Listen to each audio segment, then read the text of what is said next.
My wife, 42 female, and I, 48 male, were married for 14 years. We never had any children, but that's not to say we didn't try. She was a manager at Kmart, and I worked in a shipping warehouse. It wasn't glamorous, but it felt like we belonged with each other and our work crew. We had a routine in friends like family that I wouldn't have traded for the world.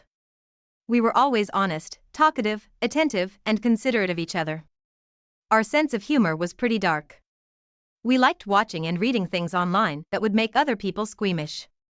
We also thought it was super funny when we ripped on each other and our friends thought we were seriously fighting. People from our apartment building would take turns cooking on the grill for the rest of us for a giant cookout. One day, the grill was moved to a different spot and caught a tree on fire. It spread to roof of the building and down all in a matter of minutes.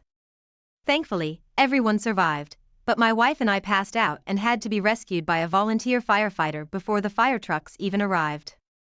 We were taken to the hospital for asphyxiation from smoke inhalation. I was discharged 2 weeks before my wife, because she wasn't able to cover her mouth and nose like I did while I searched for her. It's impossible to see in smoke like that, so I started choking before I found her. While my wife recovered, she was conscious, but she needed special attention and respiratory treatment. I noticed one doctor that seemed to care very deeply about my wife. He was handsome and charming, which irritated me. My wife smiled at him, and they looked into each other's eyes very intently when they mostly him spoke. When I started staying by my wife's side, the doctor told me he was the one to receive her that day in the ER, and he'd been looking after her ever since. I didn't know how to respond. I wanted my wife to get the care she needed, but I didn't like this guy. He seemed to think too highly of himself and think he could take my wife if he wanted to. When he helped her stand up, he put his arm around her waist and held her close. She took her time moving when he was like that.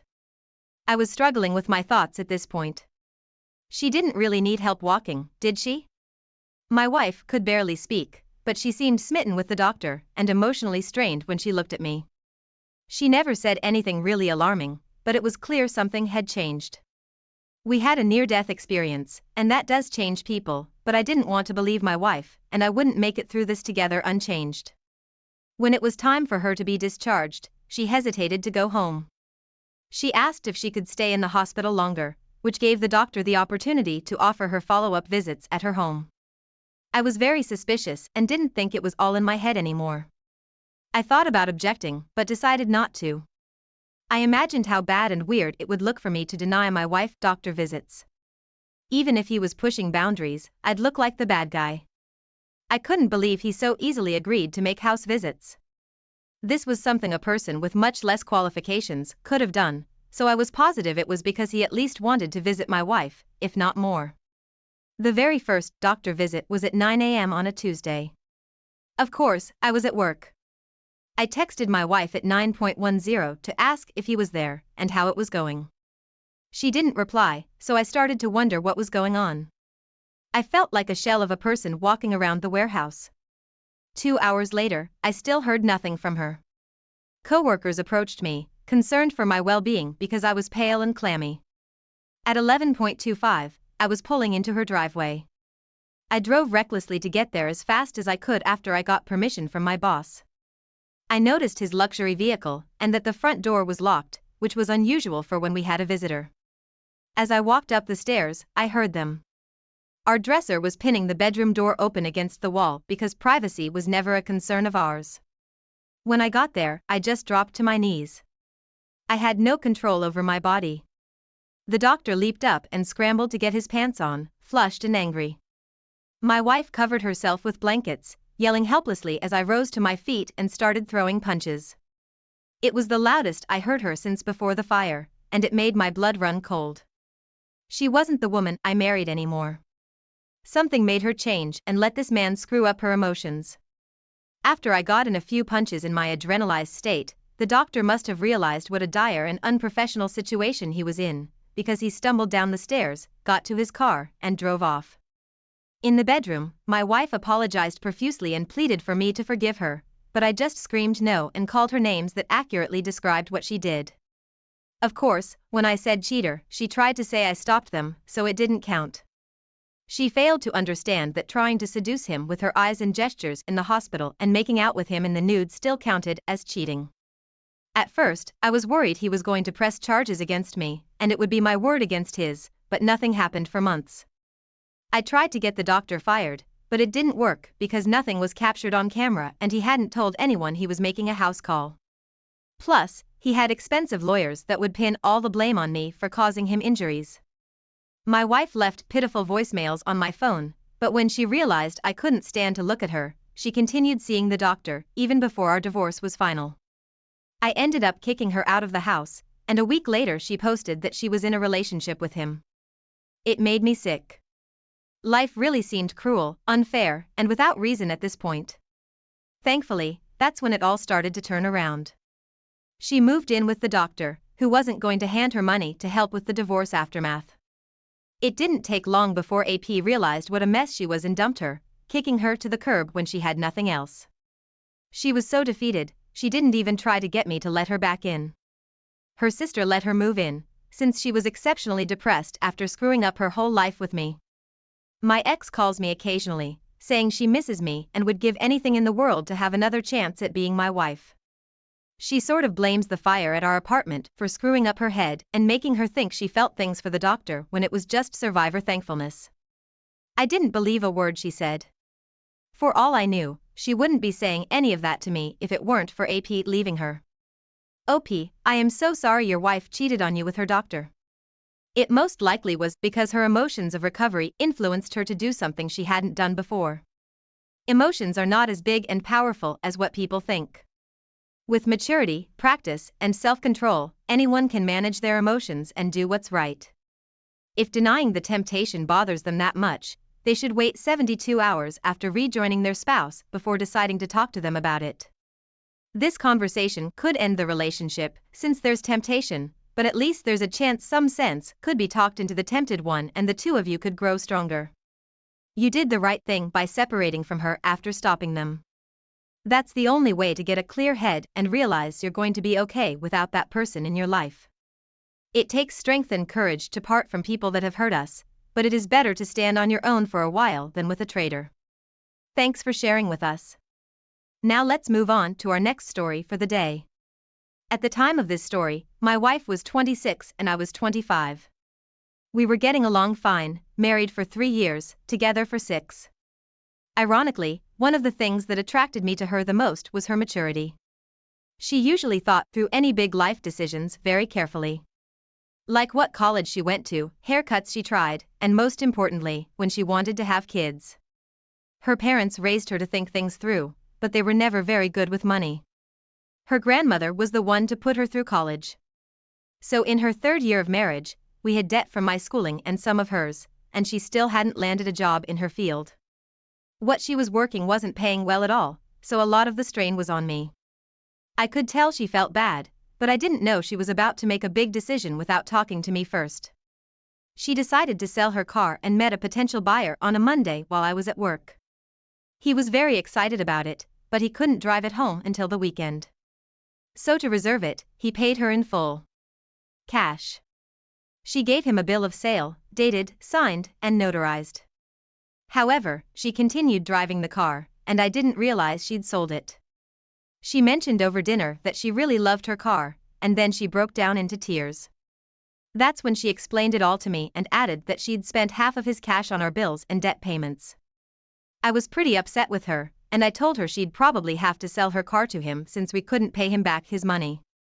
Her face was deflated but accepted facts. She screwed up by selling a car she loved and needed, but she had to follow through now. I was at work on Saturday when my wife said the buyer was coming to get the car. She didn't respond to me while he was there, so that made me worry. I checked the live feed of our security camera out front. I only saw a guy, crew cut, standing in the driveway with the cars, but I rewound it a little and saw that the buyer had arrived with a crew cut to help drive the cars home. When my wife talked to him, it seemed like she was giving him bad news. He waved his arms around and rubbed his head like she was stressing him out. Just when it looked like he was threatening to sue her, she got him to quiet down and lean close to her so she could whisper something. She didn't know the camera didn't record audio. Instantly, his face softened and he smiled. He looked so surprised and happy with whatever she said. He glanced at the camera as my wife took him by the hand and led him around to the back of the house where we didn't have cameras. Crew cut just waited awkwardly in the driveway for several minutes. I was already driving home, furious. By the time I got there, the men and their car were gone. My wife's car was still there. She greeted me warmly as if everything was fine until she saw the anger in my eyes. I shoved past her to the backyard where I searched our patio furniture for any signs of foul play. Stuff looked moved around, but I couldn't find anything. I looked across the yard and noticed that our neighbor had a backyard camera that covered our yard too. I knocked on their door and after hearing my story, they invited me in and recovered the footage for me. They watched the video with me the first time of my wife having sex with the guy on the patio, just like I pictured. I spent walk towards my wife, standing helplessly worried in the backyard. She knew what I was doing and that our marriage could be over. As soon as I started playing her the video, she dropped to her knees. She didn't want to see it and tried saying she was sorry over and over again, as if that would make it all go away. I told her I hated her for what she did to me. I started my life with her, accepting her past and life as my responsibility, and I managed to keep her safe and happy, only for her to end it all by sleeping with someone to pay off a debt. It was low and desperate and she didn't need to do it. I told her to own up to her decision and follow through with selling the car. She went behind my back and lied more than once. My heart was broken. She told me she didn't see any other way out of it because she felt like she needed her car and his money. Then she kind of bragged by saying she offered him half his money back, but he said her skills paid him back in full. I packed my stuff while she cried and talked about how our bills were paid, so I should be happy and forget anything happened. I went to stay with my coworker. It was awkward and it made me feel lost. I had to find my packed toothbrush and toothpaste, and while digging through my bag of belongings, I found a pair of my wife's undies. It made me grieve for my loss. She fought me tooth and nail in court, even trying to claim that I was abusive and she was desperate to fall in love again. It was nothing like what you'd expect a woman to say to a judge. Since she couldn't prove anything and I had her cheating on film, she was ordered to leave the house. I sold it and started my life over in a different state, where I was offered twice my previous salary for doing the same amount of work. I know I lucked out and most infidelity victims aren't so lucky, but I wanted people to know that even when I felt that heart pang at my wife's clothing mixed with mine, I didn't run back to her. I deserved a chance at genuine love with someone else, and I actually found it in my new home state of Connecticut. OP, what your wife did was extremely low and it shows that she didn't think very highly of herself or the vows she took to remain loyal to you. It's hard to imagine why she didn't talk to you about selling her car in the first place or at least think it through. You did the right thing by checking the camera and going home to figure out what was happening, and as hard as it was to leave her there, feeling so remorseful, it was the right thing for you. After a spouse has committed adultery, it's a good idea to take some days away from them without contact. They've already cheated, so keeping an eye on them is only going to stress you out and make you more desperate to save the relationship instead of realizing you're okay without someone who's willing to do this to you. She made a very, very poor decision that the relationship couldn't recover from, all because she didn't talk to her spouse first about what she was thinking.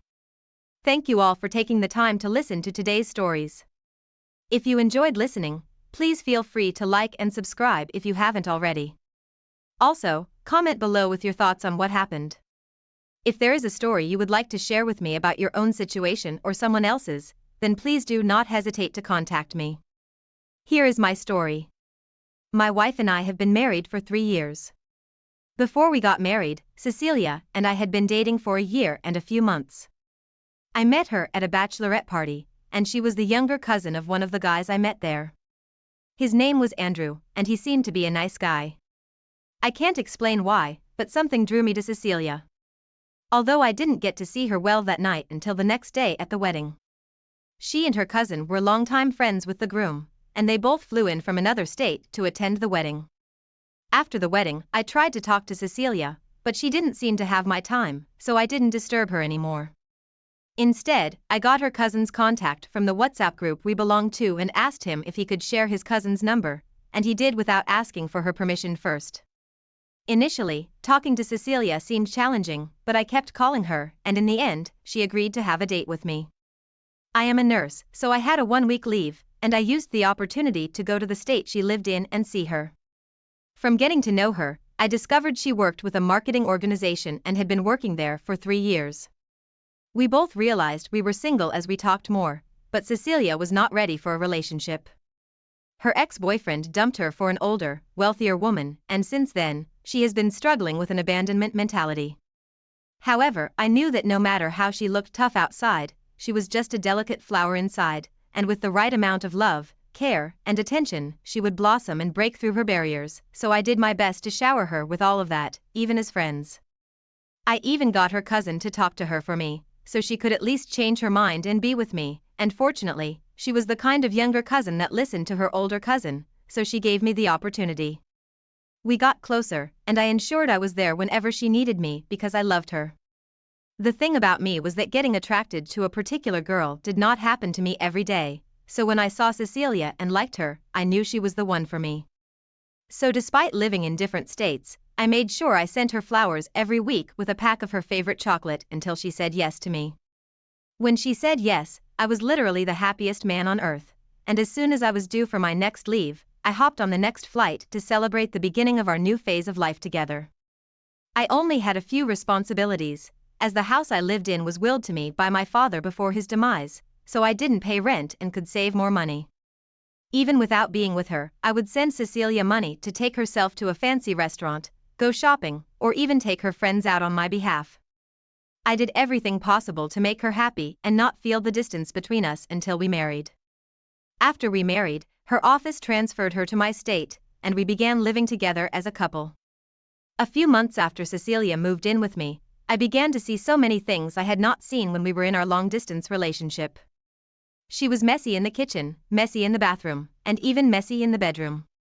I complained about her habits every day until I eventually got tired, so I started cleaning up after her. She also picked offense to almost everything I did. For example, if I cleaned the house and she walked into a wet floor, she would yell and cuss at me, which continued with almost everything.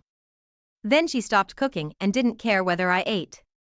Instead, she'd bring home-cooked food from any restaurant she visited and would microwave the following day as her breakfast. Before these changes, Cecilia loved cooking and wouldn't go a day without making fresh food. She hated warming food the next morning, and she always woke up very early in the morning to cook before I woke up. But when this happened, she became a different person, became more distant, and barely said a word to me, even if she was at home on some days. It got so bad that whenever I tried to start a conversation, she would cut me off with the excuse that she had work to do or was too tired to talk. After that, she didn't even let me touch her anymore, and a part of me began to suspect that she was seeing someone. But when I couldn't gather any evidence, I just let her be because I had heard people could change completely after some years of marriage. Her cold attitude toward me continued, and she even started sleeping on the couch because of my non-stop pestering for her to do her wifely duties. One day, I don't really remember what Cecilia did, and I yelled at her, but instead of sorting it out as adults like we used to, she picked a few cloves and told me she was going to her friend's house, and she threatened me to not call her friend if I didn't want to make things worse, so I didn't. 2 days after Cecilia left, I was at home thinking about how things had gotten bad between Cecilia and me when I got a call from a policeman. At first, I believed she parked wrongly or something, but I was told she had been involved in an accident, and the police officer shared the location. So, without wasting time, I rushed down there with my heart nearly falling into my stomach. The last thing I wanted was for something terrible to happen to my Cecilia. On getting to the accident scene, Cecilia was lying on a stretcher and sobbing. Her hand and arms were bandaged, and she sustained multiple injuries, but the guy that drove did not make it, so his body was already covered. Not to sound insensitive, but I was glad Cecilia was okay at that point. I know we had issues in the past, but I didn't want her dead or injured because I wanted us to work things out and go back to being the happy couple we were. I tried to speak to her, but she kept sobbing, and at the same time, the paramedic guy came to me and asked if I was her brother because he saw me standing by her bed. I told him I wasn't, but he insisted that he called Cecilia's brother and not me. It was funny because Cecilia was an only child, so when I asked him to show me the number he called, he showed me my number and explained that Cecilia saved my number as her brother on her iPhone. I was confused because that was the last thing I expected to hear. I also found out that the guy that died while driving Cecilia was her boyfriend, and they were on their way to another state for a vacation when the accident happened. Whatever was left of their clothes was in the trunk, and I stood there, unable to say a word. It was just too much to wrap my head around at that point. I cried and asked Cecilia if it was true, and she nodded. She was still in tears because of her lover's demise, and she could not even hide it.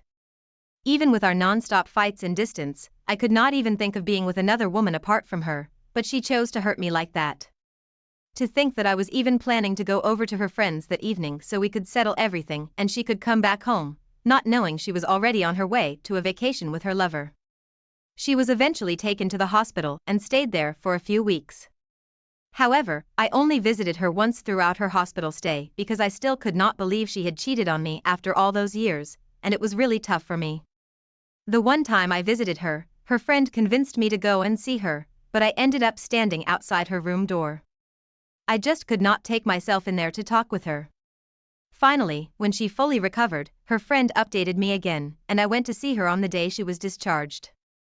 What she didn't know was that when she was in the hospital, I contacted a lawyer and began to process our divorce papers, and on the day of her discharge, I gave them to her to sign. At least I had the decency to wait until she recovered. When she saw me, she began to cry, went down on her knees, and asked me to forgive her so we could return to being one happy family, but I told her it wasn't impossible and handed her the divorce papers.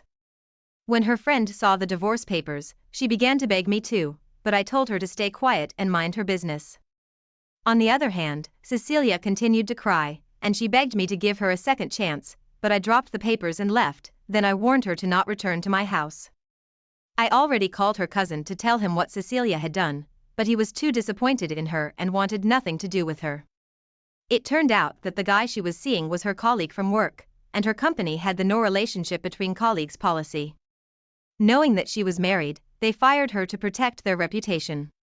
So after she left the hospital, she had no job to return to, her friend kicked her out, and her cousin was far too embarrassed, so she had no one to support her. The last time I bumped into her friend, she told me Cecilia was now struggling financially, and she did crappy jobs just to make a living. It has been 2 years now, and I still can't shake off the feeling that every woman out there might hurt me again as Cecilia did. OP, you mentioned that your ex-wife saved your number as her brother on her iPhone, which is absolutely terrible. This means she had been playing you for a very long time. I'm not a fan of long-distance relationships because of how pretentious both parties can be. Honestly, I don't think your wife loved you, she was just using you. You should have dug deeper when you noticed the changes, and you should know better that people don't just wake up and change. She should have just ended things with you instead of cheating on you with her colleague. It's good that you found out the truth the hard way, and you didn't allow her or her friend to convince you to change your mind. She didn't deserve a second chance, and I'm glad you weren't weak in your decision-making. Thank you for sharing your story with us. Now, let's get into the second story for today. My wife and I had been married for several years before I caught her red-handed cheating on me. Evelyn and I were actually fellowship members, and she was gorgeous. Most times I would go to church on Sunday just to see her. However, we were not close friends until I discovered my aunt moved into her neighborhood. 3 houses after my aunt's house, to be precise. As of that time, we were just teenagers, and we weren't close friends like I said earlier because I wasn't exactly the kind of guy she would love to associate with. About 4 years later, my aunt died from cancer, and I stopped visiting the neighborhood, and everyone moved on with their lives. But I changed. Something happened to me that I can't share here, and it pushed me to take a different direction in life. I became more serious about my dreams, education, career, and spiritual life. Before this time, I was just a wild young man doing things my peer group did without thinking of the consequences of the future. Luckily, I went to college, graduated, and found a job. Then one day, I bumped into Evelyn on my way back from work. It was a pleasant surprise, and we exchanged contacts. When we were free some days later, we hung out to talk about what had happened in our lives in the past years, and mainly what had happened with me. After our first meeting, we had other hangouts together, and slowly the love I had for her rekindled. And when I felt the time was right, I asked her out, and she said yes. We dated for 2 years, and Evelyn and I never got intimate in the whole 2 years. I was a changed guy, and didn't want her to think I was with her because of her body. Aside from that, my spirituality with God grew, and I didn't want to jeopardize that too, so Evelyn and I promised to be celibate until marriage. Eventually, we got married and got intimate on the first night of our wedding. But somehow, I felt like Evelyn was not enjoying my husband's duties, no matter how much I did. She did not say a word to boost my ego or anything. She just stayed there like she was waiting for me to get over and done with, which continued for almost 3 years. We wanted to have kids early because I didn't want to have a 15-year-old son at 50, but no matter how much we tried, she couldn't conceive, which worried us. Meanwhile, there was this uncle of Evelyn whom she was so fond of, her mother's younger brother. I had seen her around him several times as a teenager, so I believed he was her favorite uncle. This uncle of hers, Jesse, used to visit us a lot after we got married, and I didn't have an issue with that because both of our families were welcome to the house. They didn't need permission before coming because Evelyn was always at home. Evelyn's father was not in her life, and I had the first-hand experience of growing up without a father or an uncle I could look up to, so I didn't want to ruin their moments. So, most times, I would go shopping for Jesse to show him that I appreciated how he looked after my wife and raised her to be the God-fearing woman she was, or so I thought. Also, on some nights, Jesse was allowed to sleep over at our place if he stayed so late, and I never said no because I began to see him as my father. All along, I never noticed anything unusual between the both of them. I knew they were close, and almost every weekend Evelyn would invite her uncle, Jesse, to come over. The only thing I complained about was how she told him about everything that was happening in our lives. There was even a time when Evelyn and I had a terrible fight, and she called Jesse to come and pick her up and ended up spending the night there. After that was settled, we had no issue that would require her to leave the house anymore. Also, if I felt like Jesse was visiting too much and I barely had time to spend with Evelyn, I would suggest taking her somewhere, but she would end up inviting Jesse alone, so I stopped doing that. Throughout these 2 years, nothing suspicious happened until one fateful Friday. That Friday, I was about to return from work when I found out that my 15-year-old car had broken down, and I had to call my usual car company to take it and fix it, so I took a taxi home. Our 3rd anniversary was around the corner, and I had already made plans to take Evelyn on vacation. It was meant to be our first, but I decided I could get her flowers in advance, so to do that, I asked the taxi driver to drop me at a flower shop a street away from where we lived, and I got the flowers and walked back home. As I climbed my front porch, I heard strange sounds coming from my living room, and I was shocked. At first, I believed Evelyn was watching adult movies, but it didn't sit well with me because it was unlike her, and the sounds I heard sounded more natural. Finally, when I could not control my thoughts anymore, I pushed the door with force, and when it opened, my eyes saw the unbelievable. I didn't even know when the flowers fell out of my hands. When they saw me, they jumped up immediately and scrambled for their clothes. I screamed so loud, and tears dropped uncontrollably from my eyes. That was the worst kind of heartbreak and betrayal I had ever gotten. I would never believe that Jesse and Evelyn could be a thing, and at that point, their closeness began to make sense to me. I understood why he was always around her and at my house, and why she couldn't go a single day without calling him. It wasn't because he was like a father figure to her, but because they were cheating on me. Evelyn began to cry, and started to beg me, but I was so disgusted, and I didn't even want to look her in the eye. Evelyn eventually left with her uncle, and they were so embarrassed at how the neighbors gathered to look at them. After she left, she tried to call me multiple times, but I blocked her, and she didn't return to the house because of the embarrassment. Later, I discovered that she had been having an affair with Jesse since she was young, even while we promised to ourselves for each other. Also, the whole time Jesse visited my home like it was his, they were cheating on me, and I even bought him gifts to appreciate him, and I treated him with so much love. Around the same time I resigned from my job, I contacted a lawyer who helped process the divorce papers. In the end, we divorced and went our separate ways. The wound I got from that heartbreak has not healed since then. Today would have been our 4th anniversary, and I think it's better to share this here to lessen the burden I've carried for so long. I hate her so much for doing this to me. It would have been way better if she didn't come into my life to hurt me like this, and I hope she gets her karma. As for her family, I don't know what happened when her family found out, and I don't care, but I hope everyone sees her as a monster. Opie, your ex-wife, was secretly having an affair with her uncle for almost 3 years under your roof, and you didn't suspect a thing. You must have really trusted her.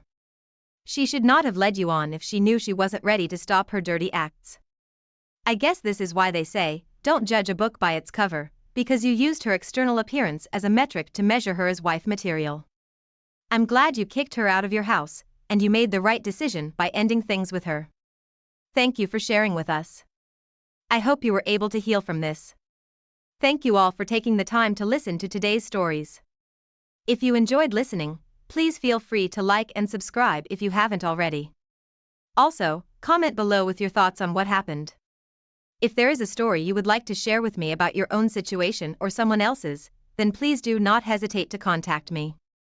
My ex and I were lovers from our university days. The first time we met was during our second lecture as freshmen, and we sat beside each other. We were both young teenagers with heads full of dreams, and I always wanted a partner I could share my dreams and life with. I know this might sound childish, but what really attracted me to my ex-wife was her handwriting. At first glance, they looked like they were well crafted by an artist, and I was stunned to see someone my age with such perfect handwriting. She, on the other hand, was an absolute beauty. I didn't just fall in love with her handwriting that day. I fell in love with her ocean blue eyes, blonde hair tumbling over her shoulders, and a smile that could light up a small city. Typically, I wasn't the kind of guy who made friends quickly. I was more of the reserved guy who waited for friends to come to me, and we built a relationship from there. But I had to make an exception with her. We started talking in the lecture hall that day, and with time, we became seat buddies, and we were always sitting next to each other. It was great to make a new friend in college, and we got along very well. Since we were both freshmen and didn't know our colleagues or have any friends, we decided to stick together until we became inseparable. My ex-wife and I became best friends, and we didn't start dating until our 3rd year. The reason I delayed in asking her out was that we were so close, and I was afraid she would turn me down if I did, but I didn't know I was making a mistake because other guys were beginning to ask her out, and she would tell me about them. At that point, I could not hold it in anymore, and I figured it was better to be turned down than to shy away, so I asked her out, and she said yes. As soon as she said yes, I asked her to move in with me, and she did, and our love story officially began. I loved her more than I loved myself. Even as a student who was only earning little from my part-time job, I did everything to make her happy. We went to parties and concerts, and we had fun together. Almost all of our colleagues knew we were dating, and they always found us together. Every time we stepped out together, people could easily tell we were together because of how I looked after her, and some would even ask how long we had been dating because they loved what they saw. Aside from being fun and pleasure partners, we were reading partners and helped each other until we graduated from the university. Our parents knew we were together and respected our decision to live with each other. After we graduated from the university, I was lucky to get a good-paying job, but my ex-wife wasn't. We both applied to the same places, but for some reason, she kept getting rejection emails, which took its toll on her. I even helped her write and edit her resume, but she wouldn't get hired if she got to the interview level. We thought it was normal for that to happen, and it would only be for a couple of months, so we went ahead and got married. The wedding was beautiful, but it was small, and we had support from friends and family. After we got married, we moved out of the studio apartment we both lived in and rented a bigger 2-room apartment. I was the one who single-handedly paid rent and took care of all the bills and even groceries. I understood that she wasn't working then and didn't want to do one of those hourly menial jobs, so she wouldn't get comfortable with it, and I understood that. And since we were not financially stable, we agreed to only have kids once we both had jobs that could sustain us and a child. Even with my new job, we still spent quality time with each other, since the job allowed me to work 2 weeks on site and 2 weeks remotely. Despite my responsibility at home, I didn't stop making her feel special. On my way back from work, I'd still stop to get her flowers, shop for her, buy her a piece of new jewelry or bag, or even get her chocolates. I did all of that because I didn't want her to feel the impact of not having a job yet, and I also wanted her to know that I was happy doing all of the things I did, even though it meant I'd have nothing left to save at the end of the month. 1 year passed, and my ex-wife still did not get the kind of job she wanted, but she kept applying to different organizations. It was in the 11th month that she began to do the small menial jobs that didn't pay well, and she reluctantly agreed to do that after I had talked to her over and over. Even with her 1 month of working, I didn't let her contribute a penny to house bills. I preferred that she kept the money for herself, so she could get whatever she wanted and be happy. We were always happy and doing things together at home. We cooked, had our bath, and even went for evening walks and roadside ice cream hunting together. Our bond grew stronger, but one day, I discovered something that broke my heart.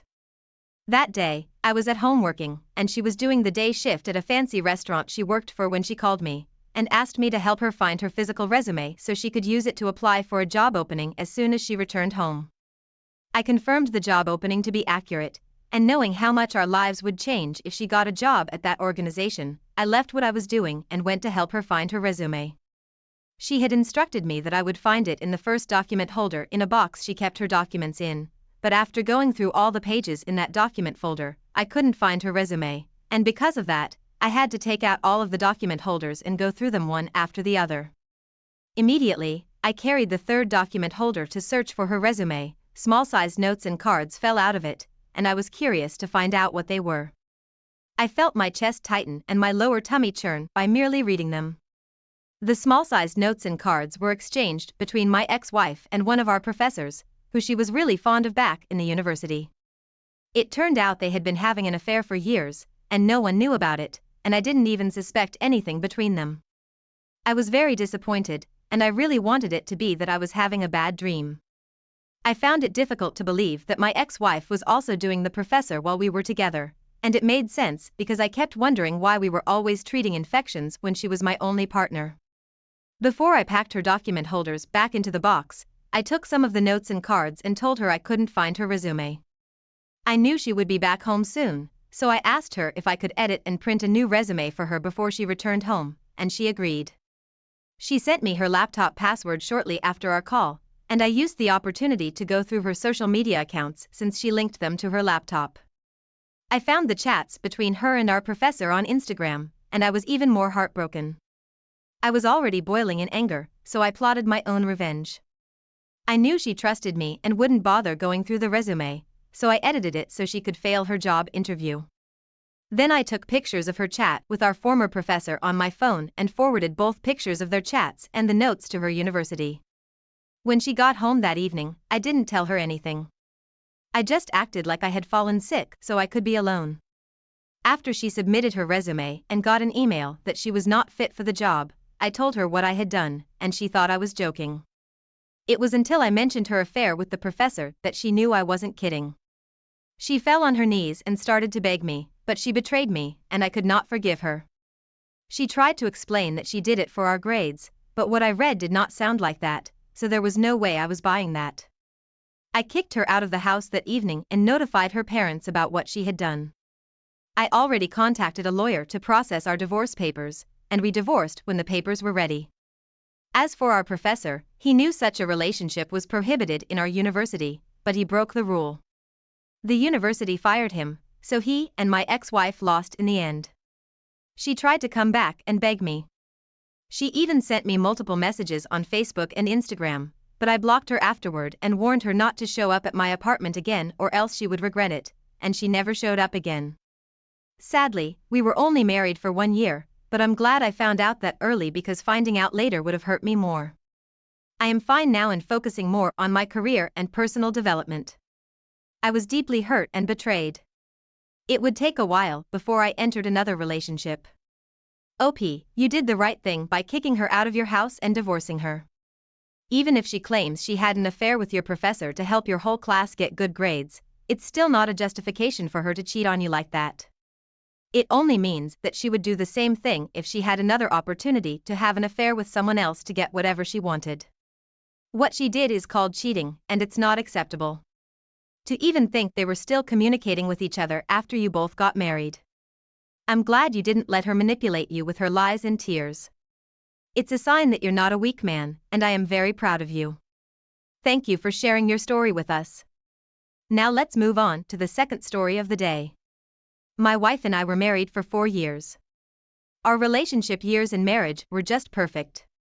Each time I remember how my wife broke my trust, it still hurts me because I remember how much we went through and overcame to get to the level we were, yet she forgot about everything and destroyed our happy home and lives. The first time I met my wife, the stars aligned in the right order for me that day, and something pushed me to go grocery shopping in the middle of the weekday off from work, unlike my usual weekend shopping. While I was in the store taking the things I needed, I noticed an average height, light-skinned girl walk down the row I was shopping on, and she smiled at me. I returned the smile out of shyness, but I focused more on what I needed and left her in that row. A few minutes later, I was done shopping, but before I took the things to the cashier to pay for them, I noticed she was already driving out, and I didn't think much about her. About 2 minutes' drive from the store, I saw her standing on the road with the hood of her car open, and I didn't need a psychic to tell me that she was having car issues. Out of kindness, I pulled over and asked if I could help. Thankfully, she was having a minor battery issue, and it was definitely something I could help with. When we were done fixing her car, we talked a bit, and she willingly gave me her number without me asking, and we said goodbyes. 1 week passed, and I had forgotten about her and her number. It wasn't until the day I was looking for an old friend's contact that I saw her name saved. I remembered her instantly and felt terrible for not calling her after days. Without wasting time, I called her and introduced myself, then we fixed a date. She was a bit uptight at first, but after much persuasion and my begging her to let me make things right, she agreed to our date. Our first date wasn't at a fancy restaurant or an eatery like the regular dates. She insisted that if we were meeting, it would have to be at a popular park. We both knew, and I agreed. Later that evening, we met and talked about ourselves, and we ended up having more evening picnics and park dates after that. When we met, we were both freshly out of college and lived at our parents' house. I was fortunate to get retained at an organization I interned at, and the pay was not really good, but it was okay to keep things going until I got a good job. My wife, on the other hand, worked 3 jobs simultaneously because her mom was sick, and she needed all the money she could get to buy medication and take care of things at the house. Her father worked too, but he was inconsistent and spent all his money on alcohol. He didn't contribute to the house, so the responsibility fell on my wife and her younger brother. Eventually, we got married because I didn't think I could live without her. We loved each other so much, and we were always together. Even when she was mourning, I was there for her emotionally, physically, and otherwise. I supported her as usual, and we continued our lives together after her mom passed. I always treated her like my special woman, and I gifted her whenever I could afford to. In fact, 2 months after her mother's burial, I took her on a 1-week vacation so she could take her mind off everything, and it worked. Luckily for us, shortly after we got married, she got employed at one of her dream organizations, and her job was soft. Her pay was great, 3 times better than what I earned, and I was so happy for her. I felt like God was rewarding her for all her hard work when her mother was alive. But sadly, the first 1.5 years of her doing her new job didn't come with changes for us.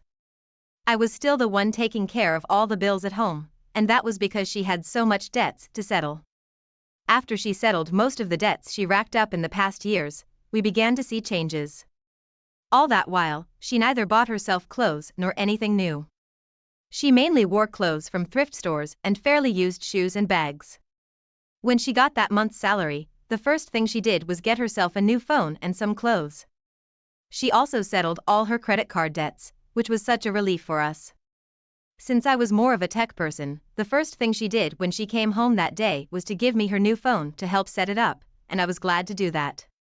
She needed me to transfer all of her photos and messages from her old phone to her new phone, and that was how I stumbled on her iCloud account. Somehow, one of the names she saved on her phone piqued my interest. It was the name she used to call me when we started dating, but as we grew older together, she stopped calling me that. The name had sent her message through an app one didn't even know about, and they had been communicating frequently, even more than we did. I read some of their messages, and I was forced to read them all to satisfy my curiosity. To my greatest shock, I discovered that my wife was having an affair with one of her coworkers, and they had been dating for the past 8 months. I also found that the evenings she told me she was working overtime at the office were clearly a lie. They had been going on fancy dates, and even took pictures of themselves when they were at it. The most shocking part was when I found out that my wife and her lover were planning for her to divorce me, so she could move in with him while her lover's wife and kids could return to his parents' house. I was very disappointed and betrayed, and I could not believe she had been playing me the whole while, even though she knew I genuinely loved her. The funny thing was, I was planning to get her an expensive gift that week to appreciate and encourage her to work harder, but she ruined everything. I was so mad that I forwarded the to my phone as evidence, then I got her HR's email address, and anonymously sent everything to them. I knew very well that their company was against coworkers dating, and I knew they would get fired. Well, it worked. She came home the next day in tears, claiming that her company decided to cut down on staff, and she was fired. To her surprise, instead of consoling her like she expected, I laughed and told her I was responsible for everything, but she didn't understand me. When I showed her their conversation from my phone, she started crying again and asked me to forgive her. She said that she did it because I was too dull and nice. She also said it was because I did everything she wanted without complaint, and she wanted something different and someone who would give her a tough time. I was devastated, angry, and in tears. I kicked her out of my house, and shortly after that, we divorced. I didn't want anything to do with her or her family anymore, and if she didn't leave when I asked her to, maybe I would have hit her, and it would put me in a more terrible state. Before she left, I reminded her that her late mother would be so disappointed in her, and hearing that made her cry even more. I also blocked her on all the social media platforms we shared, and I warned her brother to not come close to my house, or he'd be arrested. Finally, after staying at that house for 4 months, I moved to a different location because I could not handle people constantly asking me of her. I also heard she went to confront her lover, thinking the wife would divorce him so she could move in with him, but he embarrassed her and his wife even hit her. Most times, I think she played me from the beginning, but I hate to admit that I was used to it. I wasted a greater part of my life and finances for nothing, and I hope she is miserable wherever she is. I am slowly moving on, but I know it will take a while, and I am in no rush. OP, when people cheat, there are usually signs, but you were blinded by love. You did what you had to do because she didn't deserve you. She had a good man, but she didn't appreciate you or all of your efforts, and went ahead and cheated on you. She even lied about why she was fired from work, and I can't help but think about the other times she lied to you. I hope she is miserable, and hope you will be able to heal from this. Thank you all for taking the time to listen to today's stories. If you enjoyed listening, please feel free to like and subscribe if you haven't already. Also, comment below with your thoughts on what happened. If there is a story you would like to share with me about your own situation or someone else's, then please do not hesitate to contact me. Everything between me and my wife, 31 female, seemed perfect on the outside. We have been together since high school. It was like something out of a romantic comedy. She was the nerdy girl who spent her lunch periods in the library, and I was the football player. Even though historically we would have never spent time together, she and I ended up falling for each other. Right after college, we ended up getting married so we could move forward and start our lives together. We bought our first house very young, we both scored very nice jobs, and we started planning to have kids. Fast forward 3 years and we have 1 son and another baby on the way. In high school, my wife had a friend who had always rubbed me the wrong way. It was so obvious that he had a thing for her, but she constantly insisted that he was just nice. I tried to explain to her that it made me uncomfortable when she spent a lot of time with him because it was clear to me that he liked her and didn't care that she and I were happily married. Whenever I would bring it up, it would always cause an argument, so eventually I gave up. They talked on the phone all the time, they would always be texting each other and sending memes, and they had a ton of little inside jokes that I always felt like I was on the outside of. He didn't attend the same college as us, but they reconnected after graduation when we all moved back to our hometown. As it turned out, he was studying in the same field as her, so they were able to land a job at the same company. My wife didn't have a ton of friends in high school, so when she made a lot of friends at her new job, she was very excited. She was buddy-buddy with a lot of the girls in the office, and they would go to brunches, theater, and they would even have sleepovers on occasion. I was really happy for her because I knew she was looking for a group like that for so long, and part of me thought she would be spending less time with her male best friend. Last winter, I started to notice the difference in how she interacted with him. She didn't talk to him as often, or at least I didn't see them talking as much. He stopped coming over to the house, and I only saw him on occasion when I would visit the office. I was hopeful that she had outgrown him and they were finally parting ways. One day my wife came to me and told me that a bunch of the girls from the office were planning a girls' trip for the weekend. She told me it would be harmless fun just drinking some wine and talking while they relaxed with their face masks.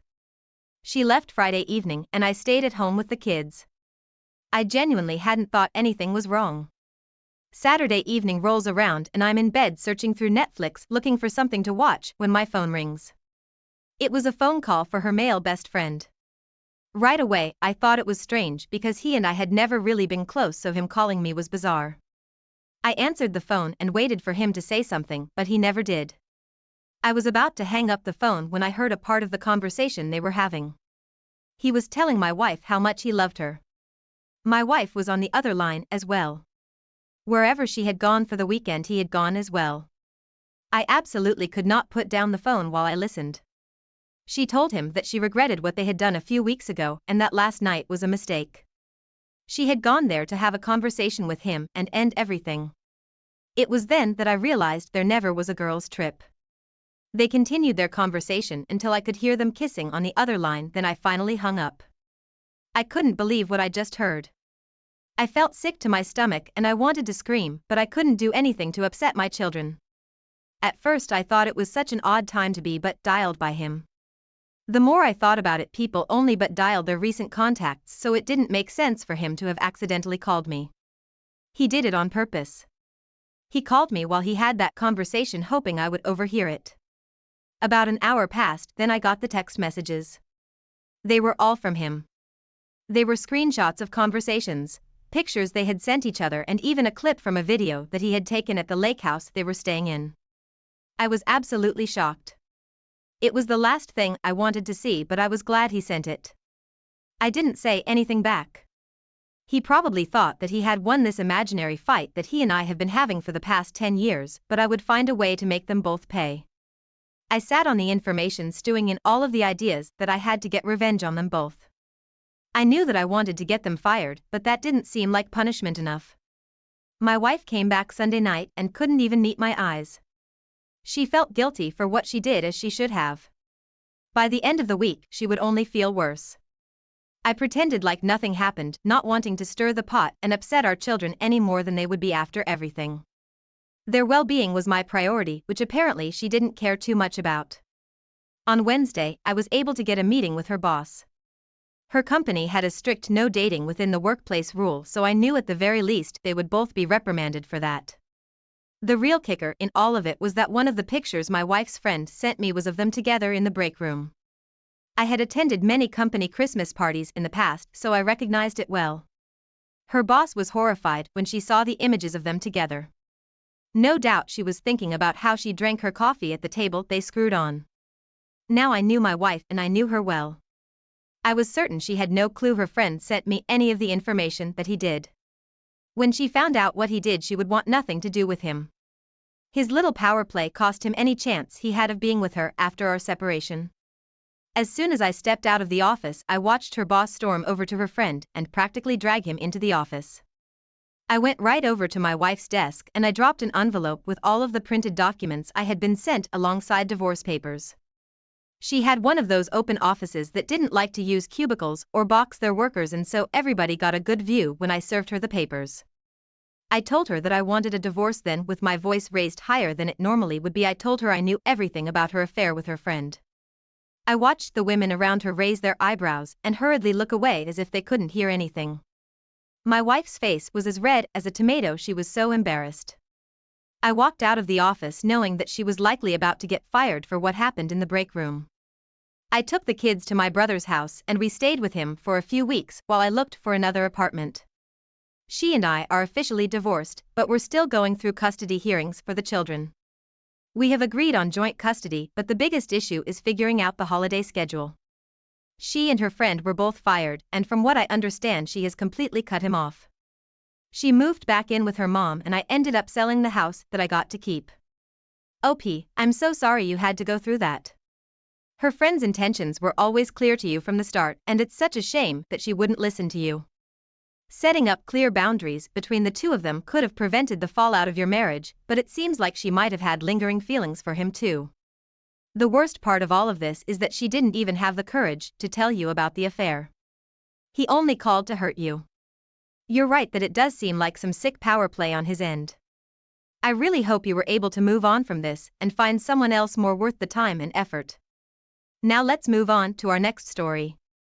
I 26 male met my ex 25 female in college, but we didn't date right away. We ended up running into each other after graduation and hooking up. She and I had been running in the same circles, but we weren't close by any means in college. After running into her, I did admit that I had a bit of a crush on her at some point, and she told me that she felt the same way. Things were good with us for a while. We had been together for 3 years when I popped the question and asked her to be my wife. She was beyond excited and told me that she wanted nothing more than to be my wife. We hadn't been living together at the time. She was on a lease with a roommate and she didn't want to abandon her. After our engagement, she slowly started moving things over so she could officially live with me when her lease was up. She spent most of her nights at my apartment anyway, so it made sense. Every now and then she would crash at her apartment if she was super exhausted from work or if she had to get up extra early.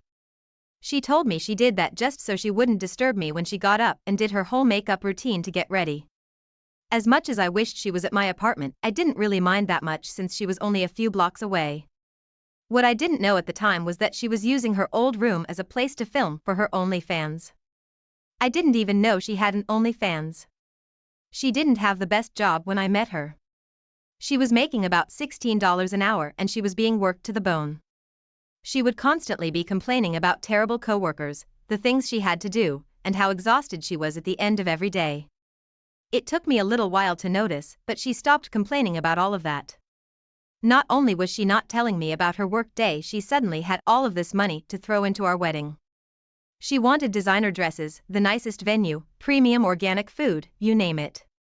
I told her I had no idea how we were going to afford her dream wedding, but she just kept telling me that we would figure it out. I found out about her account by complete coincidence. Realistically, there was probably some algorithm that brought me to this. My girlfriend looked like my dream girl, so most of the pictures I would look at online were of women who looked very similar. I was scrolling through some Twitter comments and I saw one of those ads for an OnlyFans account nested within them. It wasn't from her account, it was from somebody's account that just listed a bunch of different models to get views. I had to do a double take when I scrolled past it to make sure it really was her. I was 100% certain that the woman in the video I saw was my fiancé. Now there's no shame in having these accounts and making money from them.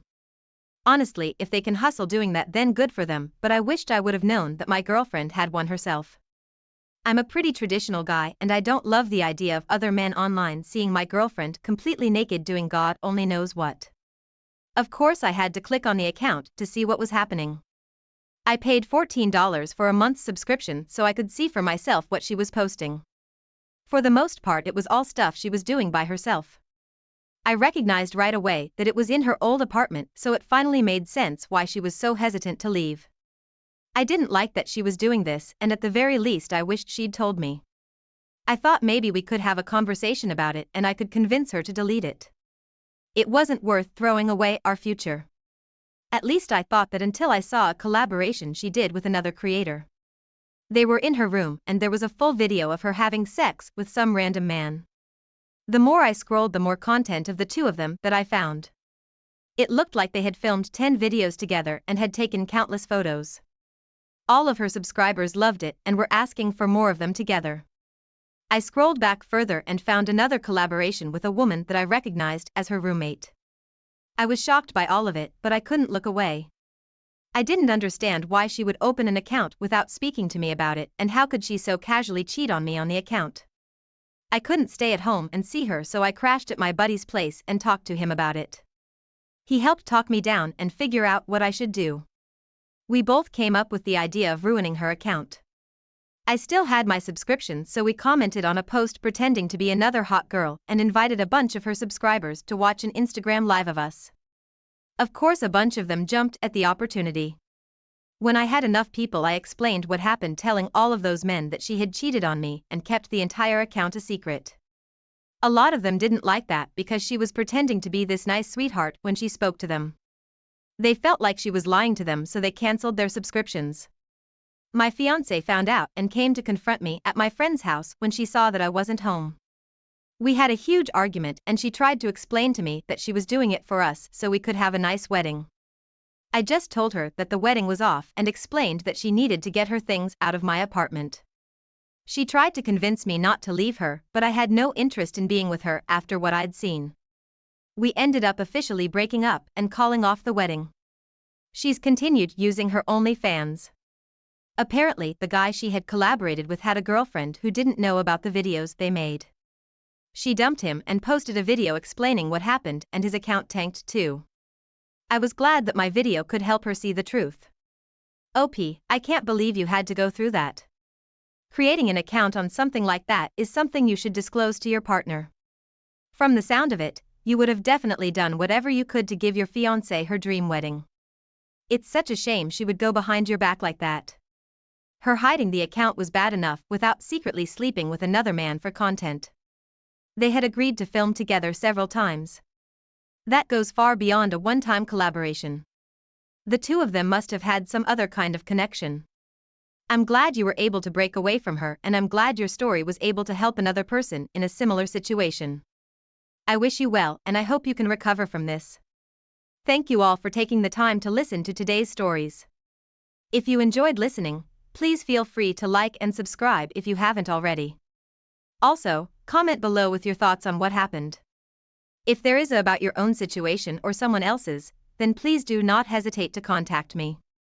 I was married to my wife for 4 years, but due to her alcohol problem, our marriage was rocky. Before my wife and I were married, I knew she had a thing for alcohol, but I didn't think it would become a problem in the future. She was the type of woman who loved to drink and party. The first time we met each other was at a club. The moment I saw her, I liked her instantly, and I approached her in her group of friends.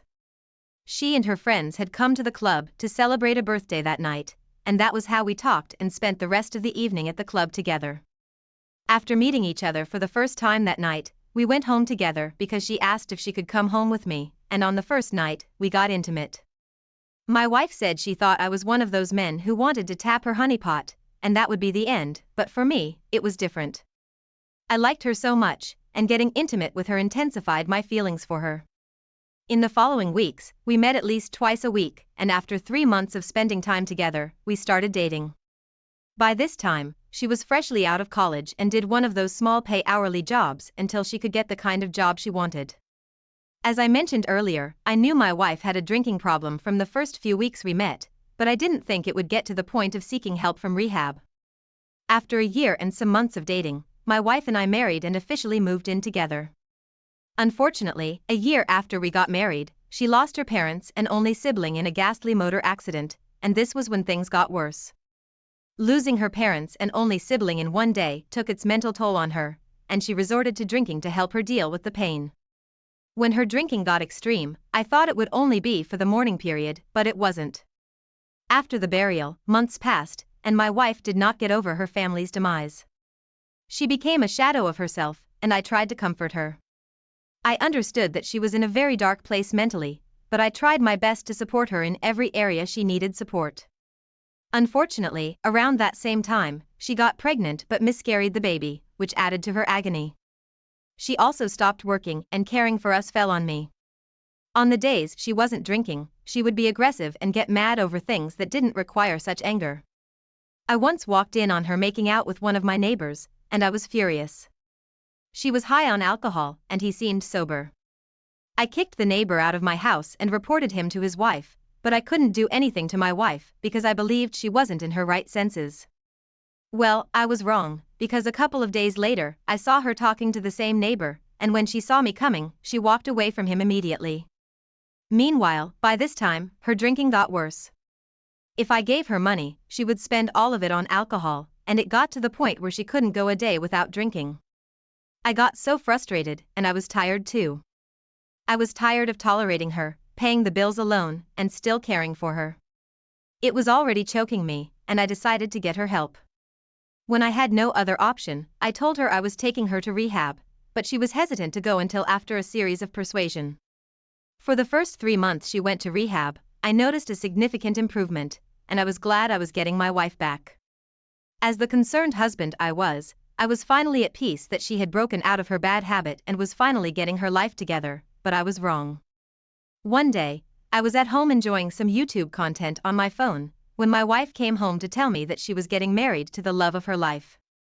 When she said this, I didn't pay much attention to her, and I just laughed it off, but when she mentioned her rehab coach's name, my ears raised, and I asked her to repeat what she said. According to my wife, her rehab coach, Ryan, was the one for her, and she told me they were in love with each other. She also said that she loved Ryan because he treated her like a queen, talked to her nicely, and blah blah, and they would get married. I was shocked when I heard that and knew she was going nuts. The Ryan she was talking about was already a married man with 2 kids, so it didn't make any sense. I was also sure she did not come up with the whole marriage thing on her own, so I was forced to confront Ryan on her next meeting day. When I told him everything my wife had said and how they were planning to get married, Ryan said she was delusional, and somehow my wife heard all of his responses. She had been eavesdropping on our conversation, and the moment she heard him, she came out of her hiding place with her eyes filled with tears. She literally sobbed like a baby, and at the same time, she showed me a video of her and Ryan together in bed and in the bathroom naked. She had Ryan record the video of the last time they were together in a hotel, and he sent it to her. She even said Ryan promised to divorce his wife so they could get married. When she showed me the video, Ryan was so pissed, and he called her names for being dumb enough to believe that he would leave his wife to be with an unstable woman like her, and his words broke her heart. After losing her family, I had never seen my wife cry like that, and at that point, I understood that she loved Ryan as she claimed. She even planned to divorce me so she could be with Ryan, which was heartbreaking for me. I was so mad at Ryan for taking advantage of his client, my wife, and to give him a taste of his medicine. I pressed charges, using the video my wife showed me as evidence in court. Sharing this here is easy because the hurt and heartbreak I felt almost shattered me. Despite all the tough times my wife had given me, I still loved her, and I tried to get her help so that things could go back to normal, but she cheated on me in return, and even planned to divorce me to be with her rehab coach. Anyways, I still felt pity for her because she was utterly heartbroken after she found out Ryan was using her, and she nearly fell into depression. Out of pity, I had to submit her to a mental hospital for more watchful care, and after she was admitted, I divorced her. Even though it seemed like she was not in her right state of mind, she was in the right state of mind to think of divorcing me. Honestly, our relationship was a serious waste of my time, resources, and emotions, but I'll consider it as one of the lessons of life. I'll give a piece of free advice. Some women are not worth all the sacrifices most men make. Even if you give them the universe, they will still have an excuse to cheat. As for Ryan, I won the court case, and he got a jail term for taking advantage of his mentally unstable client, and the government shut his business down. I often miss my wife, but I cannot use her problem as an excuse for her to break our marital vows and cheat on me. OP, your wife might not have been in the right state of mind, but she was in her right mind when she planned to divorce you. It's painful to do your best for the woman you love, tolerate things you wouldn't have, put your life on hold for her, and in the end, she cheats on you with a flimsy excuse of her AP, treating her like a queen. You handled this well. Her AP is right where he needs to be, and so is your wife. I'll give you a piece of free advice too. Time heals everything, so take as much as you need to heal from this. Thank you for sharing your story with us. Now let's get into our second story for today. Because I wouldn't want our identity to be disclosed, I will be using fake names for this post. My name is Jason, and I was in a relationship with my ex-girlfriend, Bella, for 5 years. Bella and I met each other at a unisex salon. To be precise, she worked at the unisex salon as a hairdresser, and the first day I met her was the first day she resumed work at that salon. She was friendly, and we got along well. I know I liked her from the onset, but I didn't think we'd become so close and fall in love. After visiting the hair salon several times, I asked for her number, and by this time, we were familiar with each other, so she couldn't say no. You know how the story goes, we went out together, got to know each other, and love happened. And when love happened, we ended up dating for 5 years. Personally, the main reason we didn't settle early was because I had been deeply hurt in the past by my ex-girlfriend, so I wanted to take things as slow as possible with Bella. And after 5 years, I decided it was time to tie the knot officially, and shortly after I asked her to marry me, we started the wedding preparations. 2 months before our wedding, Bella broke the news that she was pregnant, and although that wasn't part of our plans, I was happy, and I believed it was the universe's way of blessing us with an early wedding gift. Originally, Bella and I planned that we wouldn't have a child until 3 to 4 years after we were married, so by then, we would be all settled. In the past, she had an abortion twice, and I didn't want that for her again, so we decided we would keep the baby. Sincerely, it wasn't easy planning for a wedding and a child at once. It was even worse because Bella insisted we have the kind of wedding she had always dreamed of. She wanted us to use a venue, rent an expensive gown, and do a couple of other things that required a lot of money. It wasn't like I was the only one financing the wedding, she had been saving some money for it too, but I believed it was better to use most of our budget to lease a bigger apartment, since we were expecting a child, and also take care of other necessary things, but she refused. She claimed our marriage was a once-in-a-lifetime thing, and we had plenty more years to take care of our child and consider him before making any decision. So, after I thought about it, I saw her point, and we went ahead with the kind of wedding she wanted. We booked a venue and paid for the type of cake she wanted. After tasting a few, she paid for her gown, hairdo, and other things she had to take care of with her bridesmaids. Deep down, I was so excited I was getting married to the woman I loved, and I was even happier that she had not cheated on me once in our 5 years of dating. I believed she was a faithful partner, who would remain faithful until we grew old, but I was wrong. So wrong. I went far too deep into the future when my present was already a mess. I didn't know that while the wedding plans were going smoothly, and I was pumping my savings into making her dream wedding a reality, Bella was cheating on me with someone close to me. And I would never have found out if her jealous lover had not come out clean. A night before our wedding, I went home early that evening to drop a few things so I could join my friends for my bachelor's party, which was about to begin in 2 hours, and just as I reached the house, my best man called and asked if we could meet somewhere that he had something important to tell me. We agreed to meet at a coffee shop 2 blocks from the bar we were hanging out that night. On getting there, I noticed he looked unsettled, and soon as I sat down, he apologized in advance and told me he needed to get something off his chest. I was even a bit scared that he was about to cancel on me the night before my wedding, but what he told me was far worse than canceling on me. Straight to the face, my best man told me a little history of him and Bella and claimed he loved her so much and could not watch us get married. When he started saying everything, I thought he and my other friends were pranking me, and I kept looking around for someone recording us or any of my other friends, but immediately he showed me a sensual picture of him and my Bella together. My heart sank. He even showed me a text Bella had sent him before he called me, and it said something about him sneaking into her hotel room later at night so he could make her feel good for our wedding. Seeing that message cleared all my doubts, and I tried to hold in the hurt as a man, but I couldn't keep in the tears. That wasn't all. He told me he was responsible for the baby Bella was carrying, but they planned together for her to tell me it was mine, so I wouldn't think anything was off and break up with her. He also disclosed other things that made sense, and at that moment, I felt my world stand still. There were thousands of thoughts going through my head, and it was difficult for me to accept that the woman I loved and had very high expectations in our relationship was carrying my best man's child while I was doing all the necessary preparations thinking the child was mine. I was so mad that if it were possible to see my head lit on fire, my best man would have seen the smoke. When I had heard enough, I got up in anger, flung the chair I was sitting on, and walked out. I was trying to control my anger, but when he followed me and held my arm, I punched him in the nose by reflex, then drove off. As soon as I got into my car, I called the wedding venue to cancel the venue and other things I had made part payment for. I even managed to get home in that state without passing a limit, and immediately I got home. I cried like I had never cried before. While I was crying over Bella's wicked betrayal, she called to ask if I had cancelled the wedding venue because she got a call from them, and I told her I did. From my voice, it was obvious I had been crying, so when she asked if everything was fine, I didn't beat around the bush. I told her I knew everything, and our wedding was officially called off. It took her a couple of minutes to understand what I meant, and when she knew that I knew, she started crying and begging me over the phone. Throughout that night, she kept calling even when I told her I didn't want anything to do with her anymore. Also, I didn't sleep at home because I knew she would come over to try and beg me. To show how terrible she was, she even texted that we should get married and we would sort out everything after the wedding.